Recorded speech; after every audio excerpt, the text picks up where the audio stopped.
Bonjour Michel Arion. L'un de vos défis, c'est de faire du marché du cacao et donc du chocolat un marché plus durable. Alors la Belgique, par exemple, vient de s'engager en disant d'ici 2025, on veut produire 100% de chocolat durable. Il y a pas mal de... On va dans ce sens-là. Certains sont déjà sensibilisés, notamment des chocolatiers qui tentent de faire du chocolat durable et éthique en Belgique. Plusieurs dizaines viennent d'ailleurs de signer une charte. Et je vous propose de découvrir ce reportage qui a été tourné par Sophie Mergen. On en parle juste après.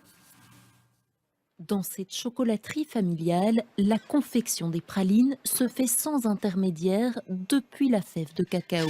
Cela fait 15 ans que Thibaut travaille dans cet atelier, mais depuis 2 ans, les fèves sont encore plus particulières. Alors elles sont particulières déjà parce qu'on va les sélectionner nous-mêmes, on va dans les plantations, on rencontre nous-mêmes les producteurs et on regarde avec eux quel type de cacao ils utilisent, quelle variété, la façon dont ils sèchent, dont ils fermentent. Les fèves sont placées dans cette machine pour une étape clé, la torréfaction. C'est vraiment l'étape où nous, on va influencer le cacao pour le transformer vraiment en ce qu'on va appeler le chocolat. On va vraiment développer les arômes, on va essayer d'en retirer certains, on va essayer d'en développer d'autres pour amener notre personnalité, notre signature sur chaque variété de cacao.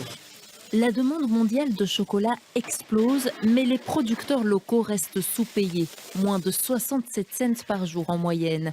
Patricia, la compagne de Thibaut, a elle-même travaillé dans les productions de cacao en Colombie. Sensibilisée à leurs conditions, elle a donc voulu travailler directement avec eux pour leur assurer un revenu décent.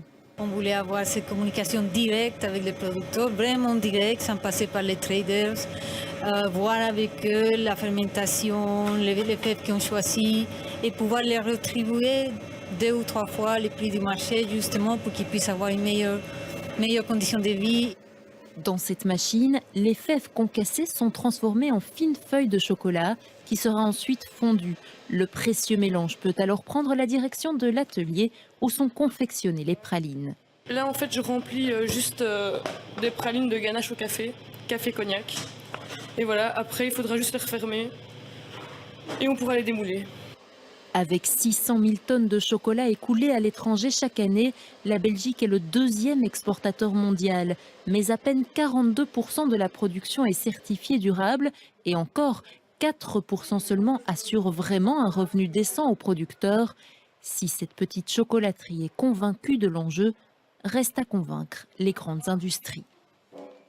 Puis il reste à convaincre également les consommateurs. Michel Arion, quel est votre message peut-être pour les téléspectateurs qui nous regardent et qui se disent je voudrais consommer du chocolat durable, mais lequel choisir? Comment savoir? Voilà, je crois que la première chose, c'est de regarder les étiquettes, parce que vous voyez de plus en plus dans les magasins des produits, pas uniquement le chocolat d'ailleurs, le café aussi, ou les bananes, qui sont certifiés par des organismes de certification ou par les entreprises elles-mêmes.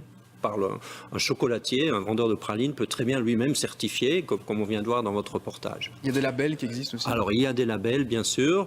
Alors il y a toute une série de labels. Malheureusement, je crois que ce qui manque un peu dans le domaine, c'est la clarté. Le consommateur est un peu perdu. Je crois que tout le monde, malheureusement, regrette cela. Vous avez du chocolat, le biologique ou l'organique n'est pas la même chose que le faire ou que le certifié. Donc il y a des certifications principalement environnementales, d'autres, je dirais, le fair trade notamment, garantit qu'un prix décent est donné aux producteurs.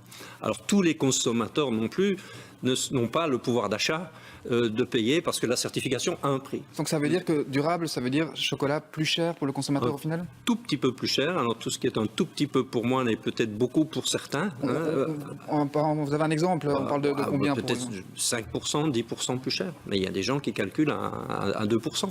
Donc il faut voir.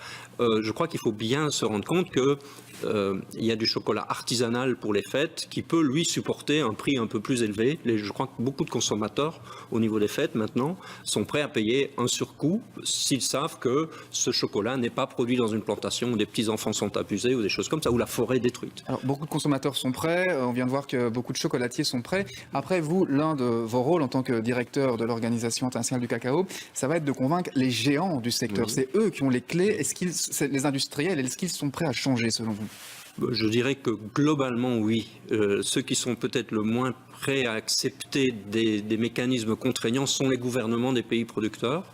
Donc précisément, l'Organisation internationale du cacao est un forum qui permet à l'ensemble des gouvernements de discuter de ces questions et convaincre également les gouvernements des pays producteurs que c'est une bonne chose, malheureusement, d'imposer une contrainte supplémentaire, parce qu'ils voient ça comme une contrainte, alors que pour nous, c'est plutôt une garantie de durabilité de la filière.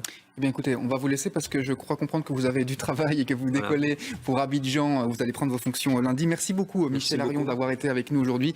Je rappelle que vous êtes le prochain directeur de l'Organisation internationale du cacao.